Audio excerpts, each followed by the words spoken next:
Hello दोस्तों, मैं अपने यूट्यूब चैनल जेडएस क्लासेस में स्वागत करता हूं। मैं आपके सामने लेकर उपस्थित हूं ए वीडियो का प्रैक्टिस सेट 7।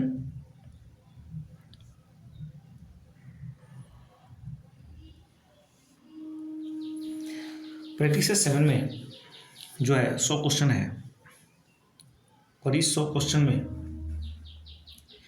ये जनरल स्टडी का क्वेश्चन है। चलिए स्टार्ट करते हैं, क्वेश्चन को देखते हैं।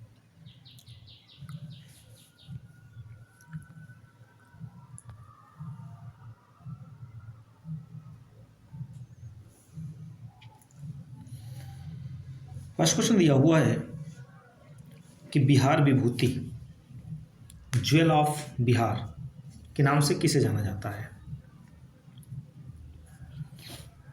तो बिहार विभूति के नाम से जिसको जाना जाता है वह है Anugrah Narayan Sinha. Right option A है। नेक्स्ट क्वेश्चन है कि क्राउडिंग इफेक्ट प्रभाव एक ऐसी परिघटना है जिसके बाजार अर्थव्यवस्था क्षेत्र में सरकार की बढ़ती प्रभावित होने से उत्पन्न होता है। देखिए, क्राउडिंग इफेक्ट किसको बोलते हैं। क्राउडिंग इफेक्ट तब हो जाती है कि जब मांग पक्ष है और आपूर्ति भी है, मांग भी है और आपूर्ति, तो इस घटना को हम कहते हैं क्राउडिंग इफेक्ट, अर्थात ए और बी दोनों, ए अथवा बी होगा।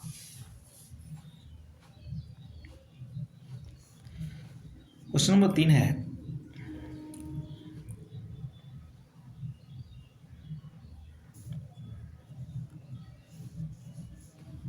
कि निम्नलिखित में से कौन 1953 में राज्य पुनर्गठन आयोग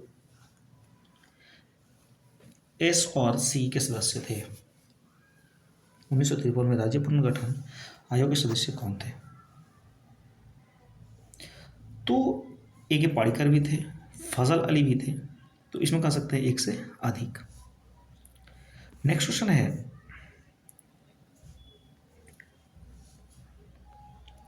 कि इनमें से किसने कहा कि भारतीय न्यायपालिका विलासी मुकदमेबाजी से ग्रसित है। भारतीय न्यायपालिका जो है वो विलासी मुकदमेबाजी से ग्रसित है। तो यह व्यक्ति थे N V. Ramana. Right option C होगा। पृथ्वी की आयु का निर्धारण किसके माध्यम से किया जाता है। तो ये किया जाता है यूरेनियम डेटिंग द्वारा। क्वेश्चन नंबर 5 का ए होगा, यूरेनियम डेटिंग के द्वारा बाकी जो भी चीज़ें हमें मिलती है, पत्थरों या कोई अस्थियां मिलती है, तो उसको हम कार्बन डेटिंग के द्वारा उसकी आयु का पता लगाते हैं। नेक्स्ट क्वेश्चन है क्वेश्चन नंबर 6 कि उस राज्य को पहचानिए जिसकी सीमा सबसे अधिक राज्यों के सीमा से मिलती हो। उस राज्य को पहचानिए। देखिए, तो वह राज्य जो है उत्तर प्रदेश की सीमा जो है 8 राज्य अब प्लस 1 केंद्र शासित प्रदेश से क्या होती है, टच होती है। तो राइट ऑप्शन जो होगा बी होगा। नेक्स्ट क्वेश्चन की तरफ बढ़ते हैं। क्वेश्चन नंबर 7 इंडियन एसोसिएशन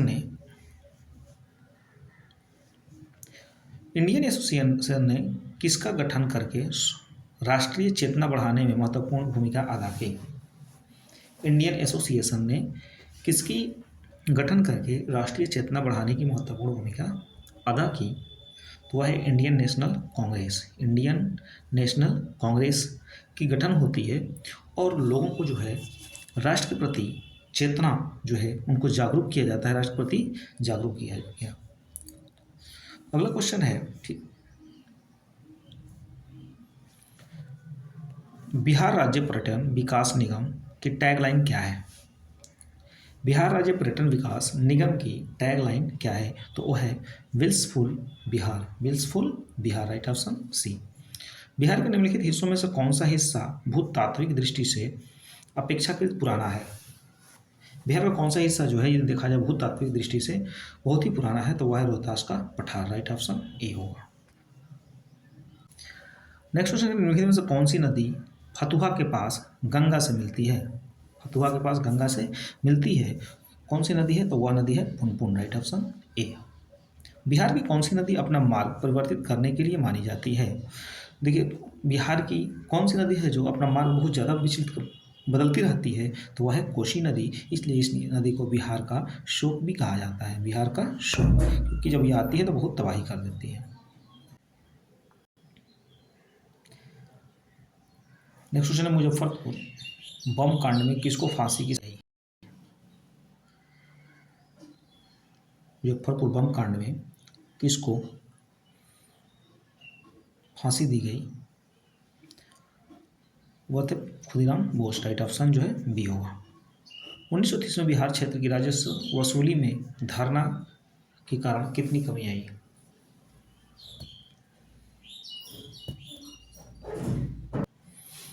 तो 1930 में बिहार क्षेत्र की राजस्व वसूली में धरना प्रदर्शन के कारण कितनी कमी हुई? तो वो हुई 10 लाख। बिहार प्रोविंशियल कांग्रेस कमेटी जिसका मुख्यालय पटना में है, इसका गठन कब हुआ? बिहार प्रोविंशियल कांग्रेस कमेटी, इसका गठन 1908।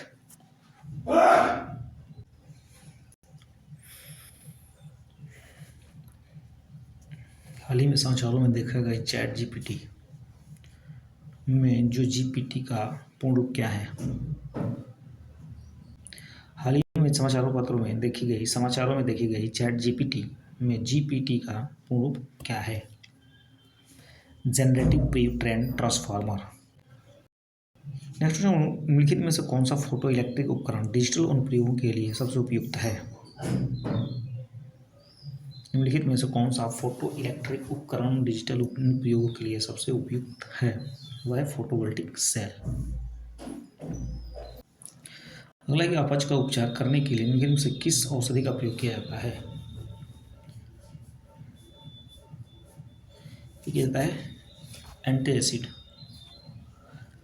अपच होता क्या है कि जब भोजन जो है किया गया भोजन पुनः जो है हमारी इंटेस्टाइन से कहाँ चला जाता है? वह चला जाता है आहार नाल में। जब आहार नाल में चला जाता है तो वहीं पर जो होती है अपच का कारण बन जाती है। नेक्स्ट क्वेश्चन, परागण की सुपरिभाषा है। परागण की सुपरिभाषा क्या है? तो परागकण का पराग केसर से क्लोम छेद तक पहुंचना या स्थानांतरण हो जाना ही कहा कहलाता है? परागकण कहलाता है। नेक्स्ट क्वेश्चन है कि प्रकाश संश्लेषण के दौरान हरे पौधे अवशोषित करते हैं। क्या अवशोषित करते हैं? तो ये करते हैं कार्बन डाइऑक्साइड CO2, जबकि उस कंडीशन में निकालते क्या है? ऑक्सीजन। क्या निकालते हैं? ऑक्सीजन छोड़ते हैं और कार्बन डाइऑक्साइड को क्या करते हैं? ये लेते हैं। अगला क्वेश्चन है कि रात के समय पेड़ के नीचे न सोने की सलाह क्यों दी जाती है? रात के समय यह सलाह दी जाती है कि पेड़ के नीचे न सोए, क्योंकि पेड़ क्या करता है? कार्बन डाइऑक्साइड को और रात्रि में बहुत ज़्यादा क्या करता है? मुक्त करता है। सूर्य की प्रकाश न मिलने के कारण जो है वह कार्बन डाइऑक्साइड को क्या करता है? मुक्त करता है और ऑक्सीजन की मात्रा को कवर करने लगता है। फूल के प्रजनन तंत्र होते हैं। फूल के प्रजनन तंत्र कौन कौन से हैं? किसके द्वारा जो होती है? फूलों में जो होता है प्रजनन की, रिप्रोडक्शन की प्रक्रिया होती है, तो होता है पुंकेसर और गर्भकेसर। राइट ऑप्शन जो होगा बी होगा।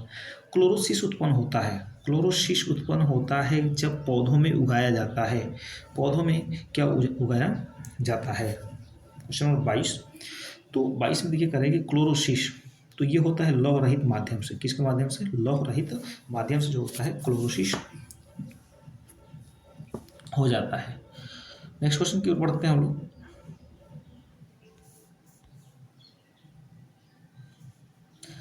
कह रहे हैं कि निम्नलिखित में से कौन सा क्लोरोफिल का घटक नहीं है? क्लोरोफिल का घटक कौन नहीं है? Calcium, carbon, magnesium, hydrogen. Chlorophyll का घटक जो है वह कैल्शियम नहीं है, बाकी सब कार्बन, हाइड्रोजन और मैग्नीशियम जो है ये सब क्लोरोफिल के घटक होते हैं।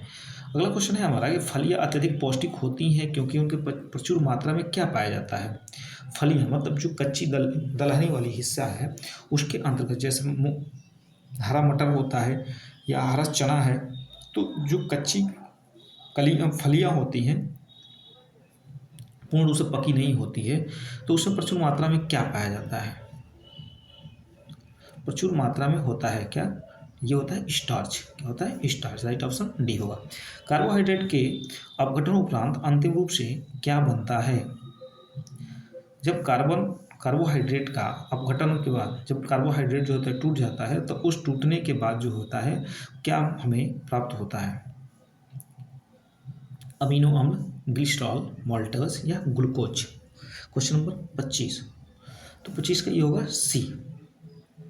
कार्बोहाइड्रेट इसका सूत्र होता है C6H12O6 होता है। मतलब यदि हम रेशियो की बात करें तो कार्बन की मात्रा एक संबंध 2 संबंध 1 का होता है। विटामिन ए का सबसे अच्छा स्रोत क्या है? विटामिन ए का सबसे अच्छा स्रोत क्या है? तो वो है गाजर। राइट ऑप्शन सी होगा। नेक्स्ट क्वेश्चन की तरफ बढ़ते हैं। टूटी हुई हड्डियों की रक्षा के लिए प्लास्टर ऑफ पेरिस का प्रयोग होता है। देखिए, एक होता है जिप्सम। क्या होता है? जिप्सम। जिप्सम का सूत्र क्या होता है? कैल्शियम हाइड्रोक्साइड CaSO4 2H2O होता है। लेकिन जब कैल्शियम सल्फेट को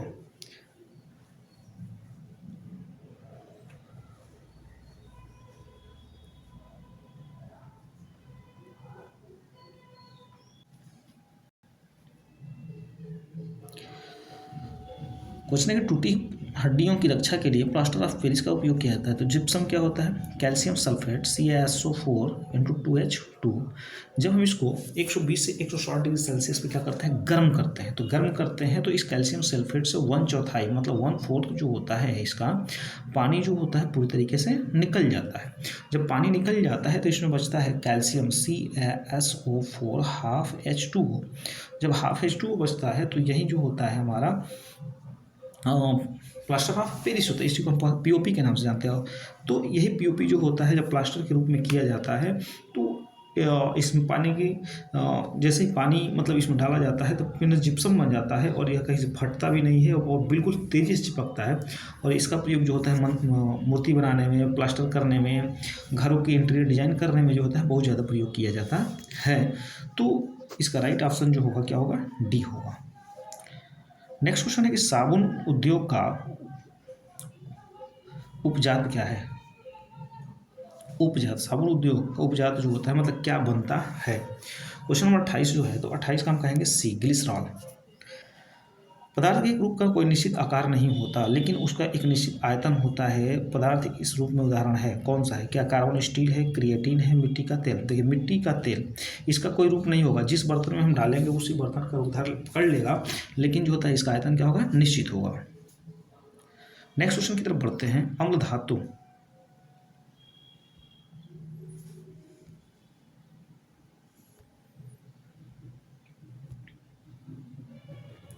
देखिए, अम्ल धातु कार्बोनेट से अभिक्रिया कर लेता है। जो अम्ल धातु होती है, अम्ल धातु कार्बोनेट से क्रिया करने के बाद क्या बनाता है? Question number 30। तो यह होगा आपका CO2। जब अम्ल धातु जो है कार्बोनेट से क्रिया करता है तो यह जो है CO2 गैस मुक्त करता है। एक नाभिक की द्रव्यमान संख्या होती है। तो एक नाभिक की द्रव्यमान संख्या क्या होती है? तो हम कह सकते हैं कि एक नाभिक की द्रव्यमान संख्या जो होती है क्वेश्चन नंबर 31, और वह होती है न्यूट्रॉनों और प्रोटॉनों की संख्या के योग के बराबर होती है। अगला क्वेश्चन है कि हीरे और ग्रेफाइट के बारे में निम्नलिखित में से कौन सा कथन सत्य है? हीरे और ग्रेफाइट के बारे में निम्नलिखित में से कौन सा कथन सत्य है? तो देखिए, उनकी विद्युत चालकता समान होती है, उनके पास समान क्रिस्टल होता है, उनके पास समान डिग्री होती है, या उपयुक्त में से एक से अधिक। Question number 32। तो हम कहेंगे इनमें से कोई नहीं। अब देखिए, ग्रेफाइट जो होता है ये विद्युत का सुचालक होता है, जबकि ग्रेफाइट हीरा जो होता है विद्युत का सुचालक नहीं होता है। नेक्स्ट क्वेश्चन है क्वेश्चन नंबर 33। रेत और नैफ्थलीन के मिश्रण को किसके द्वारा अलग किया जा सकता है? रेत और नैफ्थलीन। अब एक नैफ्थलीन तो अमोनियम क्लोराइड जो होती है, रेत और नैफ्थलीन के मिश्रण किससे लगते हैं? एक होती है ऊर्ध्वपातन। जब किसी वस्तु को हम गर्म करते हैं तो सीधे क्या होते हैं, तरफ से वाष्प में बदल जाती है। तो वाष्प में बदल जाती है तो इसी घटना को हम क्या कहते हैं? ऊर्ध्वपातन कहते हैं। तो यहाँ पे दिया है सब्लिमेशन, राइट ऑप्शन जो होगा ऊर्ध्वपातन के द्वारा जो है हम रेत और नेफ्थलीन को गर्म कर सकते हैं। निम्नलिखित में से कौन सा कण आवेश रहित है, तो वह होता है न्यूट्रॉन, क्योंकि न्यूट्रॉन पर किसी भी प्रकार का आवेश नहीं पाया जाता है और न्यूट्रॉन जो होता है वो नाभिक में स्थित होता है प्रोटॉन के साथ। अगला क्वेश्चन कि मानव आंख में किसी वस्तु का प्रतिबिंब कहाँ पर बनता है। मानव आंख में किसी वस्तु का प्रतिबिंब कहाँ बनता है, वो बनता है रेटिना पर। क्या बनता है, रेटिना पर बनता है। एक होता है दूरदृष्टि दोष, एक होता है निकट दृष्टि दोष, एक होता है जरा दृष्टि दोष। ठीक है ना, आंख से सब संबंधित है। अगला क्वेश्चन है प्रकाश की एक किरण दर्पण प्रतिसंस के कोण पर आपतित होती है तो अभिलंब और परावर्तित किरण के बीच कितना कोण होगा, तो यह भी होगा 30 अंश का। क्योंकि प्रकाश के प्रवर्तन से दो नियम होते हैं। पहला नियम होता है कि आपतित किरण, परावर्तित किरण तथा अभिलंब तीनों एक ही तल पर होते हैं। उसके बाद दूसरा होता है कि आपतन कोण तथा परावर्तन कोण की जया जो होती है आपस में बराबर होती है। इसको बोलते हैं sine i into sine r, sine i बराबर साइन आर, मतलब आपतन कोण की जया और परावर्तन कोण की जया जो होती है बराबर होती है। नेक्स्ट क्वेश्चन आता है कि नहीं तो उच्चतम, किस में उच्चतम ऊर्जा होती है, किस प्रकाश में सबसे उच्चतम ऊर्जा होती है। क्वेश्चन नंबर 37 ये होती है। जैसे हम गैस को जब गैस को हम जलाते हैं तो गैस में क्या होती है, हमें नीली ऊर्जा नीली जो होती है लो दिखाई देती है और यही जो होती है सबसे घातक होती है। हालांकि लाल जो होता है जितना पीला होगा और या लाल होगा उतना उसमें एनर्जी नहीं होती है। किस राशि का मात्रक नहीं है, निम्नलिखित में से किस राशि का मात्रक नहीं है। बल का मात्रक न्यूटन, दाब भी एक प्रकार का बल है, विकृति और प्रतिबल, इसमें दो चीज दिया हुआ है तो पूछ रहा है किसका जो होता है मात्रक नहीं है, तो विकृति का मात्रक नहीं है, जबकि प्रतिबल और बल और दाब इन सब का मात्रक होता है। नेक्स्ट क्वेश्चन की तरफ बढ़ते हैं। एंगस्ट्रॉम किसकी इकाई है। एंगस्ट्रॉम किसकी इकाई है, तो एंगस्ट्रॉम जो होती है तरंग दैर्ध्य की इकाई होती है। ये बल जो होती है ऊर्जा की हम बात कर ले, ऊर्जा वेग की या आवृत्ति की। आवृत्ति का मात्रक क्या होता है, हर्ट्ज होता है। ऊर्जा का मात्रक जानते हैं जूल होता है। वेग मीटर पर सेकेंड होगा। दाब की इकाई क्या है, राइट, इसका क्वेश्चन 40। दाब की इकाई क्या है। दाब एक प्रकार का क्या होता है, बल होता है। दाब क्या है, एक प्रकार का बल है। तो क्वेश्चन नंबर 40 का पूछा है कि इसका मात्रक क्या होगा, तो न्यूटन प्रति वर्ग मीटर होगा। नेक्स्ट क्वेश्चन है कि 41 नंबर क्वेश्चन में क्या दिया है कि देश में विभिन्न स्थलों या घटनाओं को देखने के लिए भारत में विदेशियों की यात्रा अर्धनैतिक दृष्टि से निम्नलिखित में किसके समान मानी जाती है, तो वह एक प्रकार से निर्यात की मानी जाती है। राइट ऑप्शन डी होगा। नेक्स्ट क्वेश्चन है कि पंचवर्षीय योजना का अंतिम अनुमोदन कौन करता है। पंचवर्षीय योजना का अंतिम अनुमोदन कौन करता है। क्वेश्चन नंबर 42, तो वह करता है राष्ट्रीय विकास परिषद। राइट ऑप्शन जो होगा ये होगा। योजना आयोग क्या है। योजना आयोग क्या है, एक संवैधानिक है कि असंवैधानिक है, तो हम कह सकते हैं कि योजना आयोग जो है एक असंवैधानिक निकाय है। राइट ऑप्शन जो होगा सी होगा। नेक्स्ट क्वेश्चन है कि भारत में योजना अवकाश की अवधि थी कब से कब तक, तो भारत में योजना अवकाश की अवधि जो थी वह थी 1966 से 1969 के बीच। IRDP का मुख्य उद्देश्य क्या है। IRDP का मुख्य उद्देश्य क्या है, तो IRDP का मुख्य उद्देश्य जो है देखते हैं इसमें दिया है कि निर्वात संवर्धन, कुशल राजकोष या प्रबंधन या बैंकिंग सुधार, और डी ऑप्शन दिया है ग्रामीण विकास एवं निर्धारणता। तो IRDP का जो मुख्य उद्देश्य है वही है ग्रामीण विकास एवं निर्धारणता। सापेक्ष निर्धारता का अर्थ क्या है, रिलेटिव पॉवर्टी का अर्थ क्या है। क्वेश्चन नंबर 46 कह रहे हैं कि सापेक्षता निर्धारणता इसको बोलते हैं आर्थिक असमानताएं। राइट ऑप्शन जो होगा डी होगा। नेक्स्ट क्वेश्चन है कि भारत में अधिकतम व्यक्ति बेकार है। भारत में अधिकतम व्यक्ति बेकार है किस में, उद्योग में, कृषि में, खनन में, या इनमें से कोई नहीं। क्वेश्चन नंबर 47, तो भारत में अधिकांश व्यक्ति जो है बेकार है कृषि में। राइट ऑप्शन बी होगा। पंचायती राज अपनाने वाला पहला राज्य कौन सा था, तो वह राजस्थान का नागौरी जिला था। कौन सा था, राजस्थान का नागौरी जिला। राइट ऑप्शन डी होगा। नेक्स्ट क्वेश्चन है पंचायती राज विचारधारा की शुरुआत इनमें से किसने की थी। पंचायती राज विचारधारा की शुरुआत जो है किसने की थी, बलवंत राय मेहता ने की थी। राइट ऑप्शन जो होगा आपका बी होगा। विकेंद्रीकरण प्रणाली की सिफारिश किसने की थी? विकेंद्रीकरण की प्रणाली की सिफारिश किसने की थी? तो वो अभी बलवंत राय मेहता ही थे। राइट ऑप्शन जो होगा सी होगा। नेक्स्ट क्वेश्चन है कि लोकसभा में भारतीय समुदाय को मनोनीत करने की शक्ति किसके पास है? लोकसभा में आंग्ल भारतीय को मनोनीत करने का अधिकार किसके पास है? तो वो है भारत के राष्ट्रपति के पास। राइट सब ऑप्शन जो होगा बी होगा। नेक्स्ट क्वेश्चन है कि भारत के कार्यपालिका अध्यक्ष कौन है? भारत की कार्यपालिका का अध्यक्ष जो होता है कौन होता है? तो वह होता है राष्ट्रपति। अगला क्वेश्चन है कि लोकसभा को कार्यकाल पूरा होने के पहले भंग किया जा सकता है। लोकसभा को कार्यकाल पूरा होने के पहले भंग किया जा सकता है। वह कौन कर सकता है लोकसभा को भंग? Question number 53। तो वह कर सकता है प्रधानमंत्री की सिफारिश पर राष्ट्रपति द्वारा। यदि प्रधानमंत्री सिफारिश करे कि लोकसभा पर हमको विश्वास नहीं है तो राष्ट्रपति कहेगा कि ठीक है, आप लिखित दस्तावेज दीजिए और हम उस पर साइन करते हैं और क्या हो जाएगा, भंग किया जा सकता है। नेक्स्ट क्वेश्चन है कि अध्यक्ष सदन के किसी भी सदस्य को बोलने से रोक सकता है और अन्य किसी सदस्य को बोलने दे सकता है। यह घटना क्या कहलाती है? बैठ जाना। ठीक है, क्वेश्चन नंबर 54 का राइट ऑप्शन सी। अगला क्वेश्चन, निम्नलिखित में से भारत का राष्ट्रपति किसकी नियुक्ति नहीं करता? राज्यपाल, प्रधानमंत्री, उपराष्ट्रपति, मुख्य निर्वाचन आयुक्त। Question number 55। तो 55 का राइट ऑप्शन होगा डी होगा। देखिए, राष्ट्रपति जो है राज्यपाल की नियुक्ति भी करता है, प्रधानमंत्री करता है और मुख्य निर्वाचन की भी करता है। लेकिन ये जो है उपराष्ट्रपति जो है इसका जो चुनाव होता है अप्रत्यक्ष होता है। ठीक है ना, अप्रत्यक्ष चुनाव होता है उपराष्ट्रपति का। अगला क्वेश्चन है, भारत के राष्ट्रपति का कार्यकाल सरकारी प्रणालियों के किस संयोजन के विशेषता नहीं है? भारत के राष्ट्रपति का कार्यकाल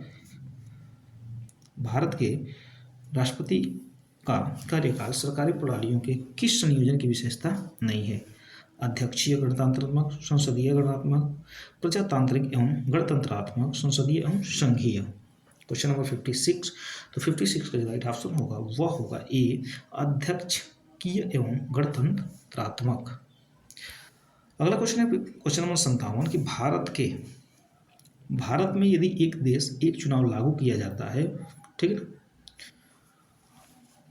तो भारतीय संविधान के किस अनुच्छेद में संशोधन की आवश्यकता होगी? तो हम कह सकते हैं इनमें से कोई नहीं या एक से अधिक। दोहरी नागरिकता का लक्षण क्या है? Question number 58। तो दोहरी नागरिकता लक्षण है संघात्मक शासन का। किसका है? संघात्मक शासन का है। राइट ऑप्शन जो होगा आपका बी होगा। नेक्स्ट क्वेश्चन है कि जम्मू और कश्मीर के विभाजन में बनने वाले केंद्र शासित प्रदेशों की विधायिका नहीं है। जम्मू कश्मीर, लद्दाख, कश्मीर और लद्दाख दोनों। क्वेश्चन नंबर 59 का राइट ऑप्शन जो होगा वो होगा सी, लद्दाख। जम्मू और कश्मीर राज्य के विभाजन के बाद बने किस केंद्र शासित प्रदेश की अपनी कोई विधायिका नहीं है? तो वह है Ladakh. Question number 60। Question number 60। Question number 60 क्या कहता है कि निम्नलिखित में से किस क्षेत्र में ओजोन परत पाई जाती है? ओजोन परत किस में पाई जाती है? क्या वह क्षोभमंडल है, समताप मंडल है, आयन मंडल है, बहिर्मंडल है? Question number 60।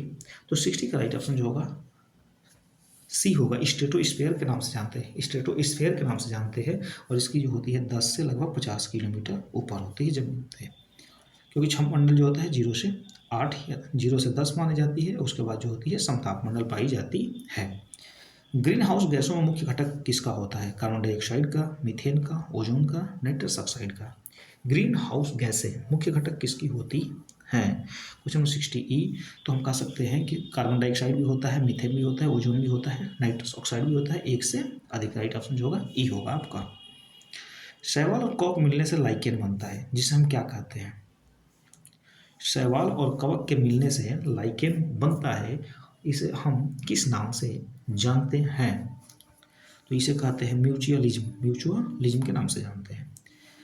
पारिस्थितिकी तंत्र में वाई आकार का प्रवाह मॉडल किसके द्वारा दिया गया? Question number 63। तो 63 का जो होगा राइट ऑप्शन जो होगा वह होगा ए। ओडम ने पारिस्थितिकी तंत्र में वाई आकार का ऊर्जा प्रवाह मॉडल दिया था।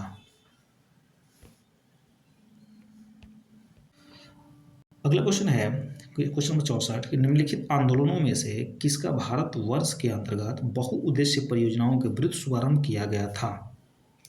तो देखिए बहुउद्देशीय परियोजनाओं के विरुद्ध जो है कौन कौन सी घटनाओं के विरुद्ध जो है आंदोलन शुरू किया गया। तो नर्मदा बचाओ, टिहरी बांध आंदोलन और चिपको आंदोलन, इन सभी आंदोलन के समय जो है ठीक ना बहुउद्देशीय परियोजनाओं के विरुद्ध शुभारंभ चलाया गया था। तो राइट ऑप्शन हम कह सकते हैं कि डी होगा, उनमें एक से अधिक। अगला क्वेश्चन है मेथोगोल्बोनिया मेथेमोग्लोबिनेमिया निम्नलिखित में से किसके प्रदूषित पानी पीने के कारण होता है। तो वो होता है नाइट्रेट। राइट ऑप्शन जो होगा ए होगा, 65 का ए होगा। 2011 की जनगणना के अनुसार किस धार्मिक समूह में सबसे अधिक साक्षरता दर प्रतिशत दर की गई। 2011 की जनगणना के अनुसार निम्नलिखित में से किस धार्मिक समूह में सर्वाधिक साक्षरता दर प्रतिशत दर्ज की गई थी। क्वेश्चन नंबर 66 और ये थी जैन की, किसकी, जैन की। 2011 की जनगणना के अनुसार भारत की कुल जनसंख्या में नगरीय जनसंख्या का प्रतिशत कितना था। Question number 67।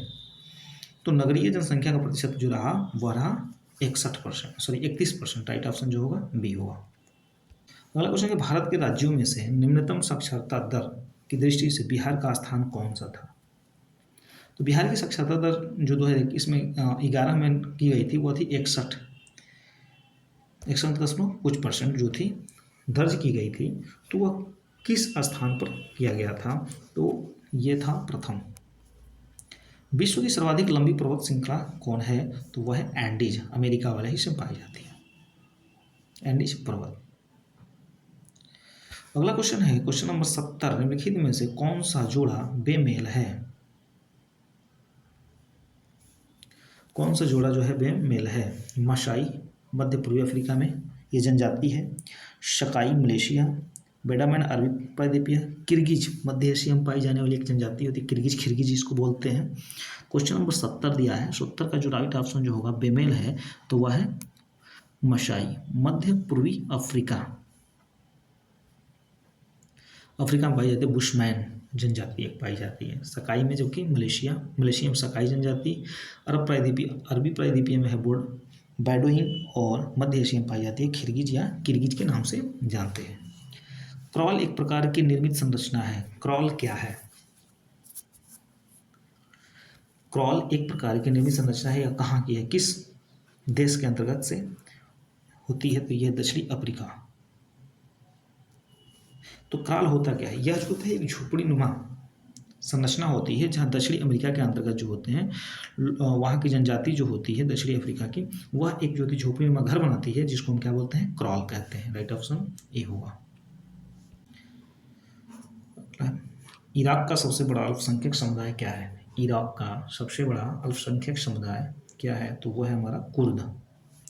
भारतीय उपमहाद्वीप में लोहे का प्रयोग कब से शुरू हुआ। भारतीय उपमहाद्वीप में लोहे का प्रयोग कब शुरू हुआ था। तो ये होगा राइट ऑप्शन ए, 9000, 12000 या 6000 वर्ष पूर्व। राइट ऑप्शन जो होगा ए होगा। अगला क्वेश्चन है पैंजिया से टूटे हुए दक्षिणी महाद्वीप को क्या कहते हैं। गोंडवाना लैंड, प्रशांत महासागर या लॉरेशिया। तो इसको कहते हैं गोंडवाना लैंड। मतलब जो पैंजिया था ये 2 हिस्सों में टूटा। दक्षिणी महाद्वीप को यह है उत्तरी और यह है दक्षिणी, इसको बोले अंगारा लैंड और इसको बोले गोंडवाना लैंड। आर्कटिक क्षेत्र और अंटार्कटिक महाद्वीप किसके निकट है। आर्कटिक और अंटार्कटिक महाद्वीप किसके निकट है। तो ये है हमारा उत्तरी और दक्षिणी ध्रुव के बीच। अगला क्वेश्चन क्या आपका अखबारी कागज उद्योग निम्नलिखित में से किस स्थान पर स्थित है। अखबारी कागज उद्योग निम्नलिखित में से किस स्थान पर। यह है नेपानगर। राइट ऑप्शन सी, जिससे जो होती है अखबार बनाया जाता है। भारत में क्वेश्चन भारत में किस राज्य का सर्वाधिक क्षेत्र घने पतझड़ वाले जंगल से घिरा है। भारत में किस राज्य का सर्वाधिक क्षेत्र घने पतझड़ वाले क्षेत्र से घिरा है। Question number 77। इसका राइट ऑप्शन जो होगा सी, मध्य प्रदेश। अगला क्वेश्चन, किस राज्य में सर्वाधिक क्षेत्र वनों के अंतर्गत पाया जाता है? सबसे अधिक क्षेत्र जो है वनों के अंतर्गत पाया जाता है। उत्तर का हिमाचल प्रदेश, असम, आंध्र प्रदेश या अरुणाचल प्रदेश। तो राइट ऑप्शन जो होगा डी। भारत के निम्नलिखित क्षेत्रों में से कहाँ उष्णकटिबंधीय आर्द्र सदाबहार वन नहीं उगते हैं? भारत के निम्नलिखित क्षेत्रों में से कहाँ उष्णकटिबंधीय आर्द्र सदाबहार वन नहीं उगते हैं? तो वह होगा पूर्वी घाट। राइट ऑप्शन ए होगा। भारतीय पुनर्जागरण आंदोलन के पिता कौन थे? भारतीय पुनर्जागरण के पिता कौन थे? तो वह थे आपके Raja Ram Mohan Roy. Right option D. Mook Nayak समाचार पत्र से किसका संबंध है? Mook Nayak Jyotiba Phule, M N Narayan, B R Ambedkar, Annie Besant. Question number 85। तो इसका राइट ऑप्शन जो होगा बी, भीमराव अम्बेडकर। अगला क्वेश्चन, राजा राम मोहन राय किसके संपादक थे? राजा राम मोहन राय किसके संपादक थे? तो वह है संवाद कौमुदी के। इंडिया विंस फ्रीडम किसके द्वारा लिखी गई है? इंडिया विंस फ्रीडम लिखा गया है मौलाना अबुल कलाम आजाद के द्वारा। नेक्स्ट क्वेश्चन है हमारा कि निम्नलिखित में से कौन सा कथन सही है? तो 1857 में दरभंगा, डुमराव, हल्द्वानी के महाराजाओं और उनके साथी जमींदारों ने आदमी तथा पैसों से अंग्रेजों की मदद की। Question number 88। या 1857 में दरभंगा, डुमराव, हल्द्वानी के महाराजा और उनके साथी जमींदारों ने आदमियों से अंग्रेजों की मदद की, पैसे से नहीं। राइट ऑप्शन जो होगा ए होगा, क्योंकि उस समय जो है 1857 की जब क्रांति हुई थी तो डुमराव, दरभंगा और हल्द्वानी के महाराजा जितने भी थे वह लोग जो है अंग्रेजों की सहायता पैसा और आदमी दोनों से कर रहे थे। अगला क्वेश्चन, जगदीशपुर के किस व्यक्ति ने 1857 ईस्वी के विप्लव में क्रांतिकारियों का नेतृत्व किया था? वो थे Kunwar Singh. Right option A. अगला क्वेश्चन, बिहार प्रोविंशियल किसान सभा का गठन कब हुआ? बिहार प्रोविंशियल किसान सभा का गठन कब हुआ था? वह हुआ था 1929 में। प्लासी युद्ध के पश्चात किसको बिहार प्रांत का उप दीवान नियुक्त किया गया था? प्लासी युद्ध के बाद किसको बिहार प्रांत का उप दीवान नियुक्त किया गया था? राइट ऑप्शन जो होगा राजा सीताव राय को। क्वेश्चन है कि बक्सर के युद्ध में अंग्रेजी सेना किसके नेतृत्व में लड़ी थी? बक्सर के युद्ध में अंग्रेजी सेना किसके नेतृत्व में लड़ी थी? तो वह था Robert Clive. Right option B होगा। नूर सिपी की काव्य रचना मुख्य रूप से किस ऐतिहासिक व्यक्ति पर केंद्रित है? नूर सिपी हर की काव्य रचना मुख्य रूप से किस ऐतिहासिक व्यक्ति पर केंद्रित है? क्वेश्चन 94। तो वह है मुबारक शाह खिलजी। राइट ऑप्शन ये होगा। अगला क्वेश्चन है कि लोधी वंश की स्थापना किसने की? लोधी वंश की स्थापना किसने की थी? हमीर इब्राहिम लोधी, बहलोल लोधी या इल्तुतमिश? तो लोधी वंश की स्थापना जो किया हुआ था Bahlol Lodi. Right option C होगा। निम्नलिखित में से किस सुल्तान ने एक नगर बसाया जहां अब आगरा है? Question number 96। तो वह था सिकंदर लोधी। सिकंदर लोधी ने जो है एक नगर बसाया जो क्या है अब आगरा है। प्राकृतिक प्रकाश ग्रंथ किसके द्वारा लिखी गई? तो वह लिखी थे वररुचि के द्वारा। वररुचि के द्वारा। अभिज्ञान शकुंतलम के लेखक कौन है? वह है कालिदास। राइट ऑप्शन ए है। नेक्स्ट क्वेश्चन है कि बुद्ध के जीवन के 4 महत्वपूर्ण घटनाओं उनमें से संबंधित 4 स्थानों का नीचे उल्लेख है। यह 2 स्तंभ फर्स्ट और हैं, इनका सुमेल करना है। तो बुद्ध का जन्म कहाँ हुआ था? तो वो हुआ था लुम्बिनी में। कहाँ पे हुआ था? लुम्बिनी में।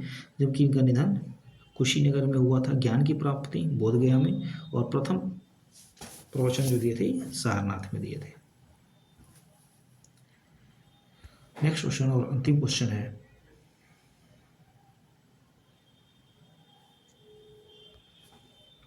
भागवत संप्रदाय के विकास में किसका योगदान अत्यधिक था?